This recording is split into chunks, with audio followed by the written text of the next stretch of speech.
Yeah, it was the early 90s. And Donald wanted her to do it.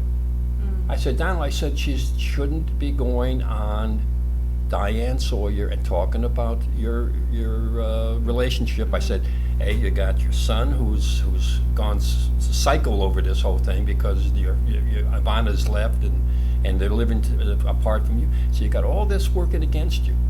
But he wanted her to do it because it was an ego thing with him. That here was this beautiful girl going on Diane Sawyer saying that she was in love with him, and everybody already knew that the marriage was kaput. But they didn't see the big picture. The kids were still there, Ivanka, Eric, and Donald Jr. And did this bother you? Well, Trump's family was broken up? I felt sorry for her. It bothered me because I liked Marla. Right. As a person? As a person, I liked her. When I first met her, she was just the nicest person. But when she got on this thing with Trump, it was like hell or high water. She'd call me at times crying because Trump was at something and she couldn't go. And Donald had called me and said that he's going to a play, and could I keep her busy with something? So I had a friend, Don Kirshner, he did the rock concert show. So he had an event going on, and I said, how would you like her to be a judge at your? So I got her into it. She had a great time. Her mother was there, and I tried to divert her attention from that relationship. And as I said, I met with Donald at the plaza when she was going into Will Rogers Follies, and he wanted me to keep tabs on her. I said, Donald, I can't do that. So I'm not going to be your spy. He said, I said, did you love her? He said, he thought about it. It's not like, oh yeah, I'm madly in love. He said, I think it was lust. It was lust, and had I the opportunity to do it over, I would have stayed with my family. He was never called as a witness at the trial, and I could have called him, but I didn't want to get him on the stand. Did you testify on your own Yes, behalf? in the first trial. And not in the second trial? Not in the second trial, because we didn't think it was necessary. I actually thought that we had a pretty good chance because the two police officers who were involved finally started telling some of the true stuff that happened, that they did, because there was a big investigation over why this case was even brought. Because at the time, Trump was friends with Morgenthau. At the time, Marla was testifying at a grand jury. Donald was having lunch with Morgenthau at the Plaza Hotel. And there was a lot of political pressure. And as far as I don't care what the verdict was. I'm still not guilty of any of that stuff. And I was acquitted of some of the major charges, and they convicted me of burglary. Even though I had a key, she gave me a key to her safety deposit box because her mother had taken her diamond engagement ring, because Marla at one time just threw it at Trump because they had this heated battle, and her mother got a hold of it, and I was down in Georgia. I stayed with them, and she gave me the ring to bring back, and I had a key to the safety deposit box. Where was the safety deposit Some box? bank, In a bank? yeah, in a bank. So I came back up and I went there and I put the ring in the box, and I gave the keys back to Maples. Right. And all that stuff it came out of trial. No, he never had a key. This is all this. But to be fair, that is different. Having a safety deposit box key is different than having an apartment key, right? No, because see, what came out at the trial is I had keys to all her apartments. I met Trump at a party, and he brought up the pregnancy, and he said, what do you think of her getting pregnant? And I said, well, there's one question. Did you want her to get pregnant? He said no.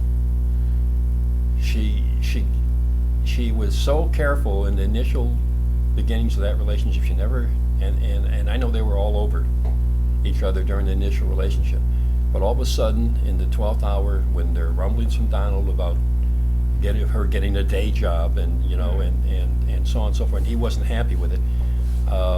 And then the media started to crucify him about how she's pregnant, he's not marrying her. Because he had an opportunity now because the divorce, I think, became final. I think that she hasn't faced the reality of what she did. You know, and How do you know that?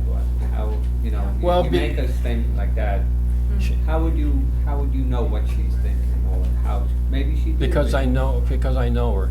And, yeah, I know how I know how she thought in this whole thing going up to Trump, how she got pregnant. It was a planned operation.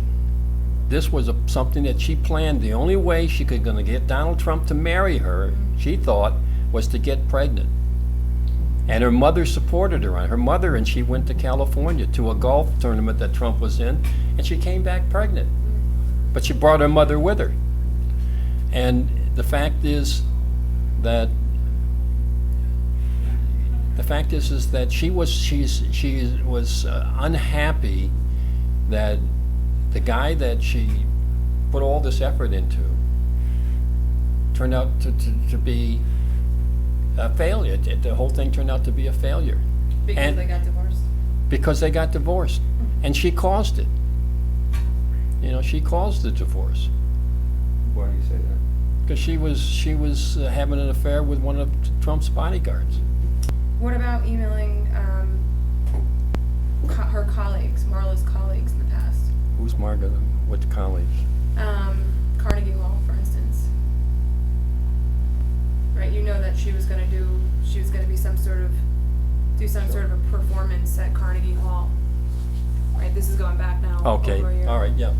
That's right, she was appearing at Carnegie Hall, and I did email Carnegie Hall. About her? Yeah, that she was not the type of person that should be on the stage at Carnegie Hall, Why? because of everything that I've said. Her past with Donald? Yeah. And again, it's something that helped me vent, Mm-hmm.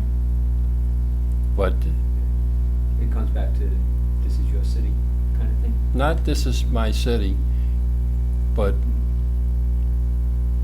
it's hard to explain. It's a I needed to get, because a lot of people who live in New York know what happened at my trial, and she's on stage acting, coming into Carnegie Hall. Mm-hmm. I've been to Carnegie Hall. I've been there with Frank Sinatra and with Benny Goodman and people like that. And here she's at Carnegie Hall. There were people that I knew who were appearing with her. I said, and their reputation, you know, it's just it was. It's like a protest. You were protesting it. Yeah. You said some of my friends were also going to be appearing with her, Yeah, there was some. and you mentioned something about their reputation. Yeah, because they're on stage playing behind her. She's fancied herself being a singer. The only thing I think she can probably sings Happy Birthday pretty good. But you know, it was again a way for me to get rid of some of these betrayal thoughts that I was betrayed. Mm-hmm. You know, and it was basically commenting about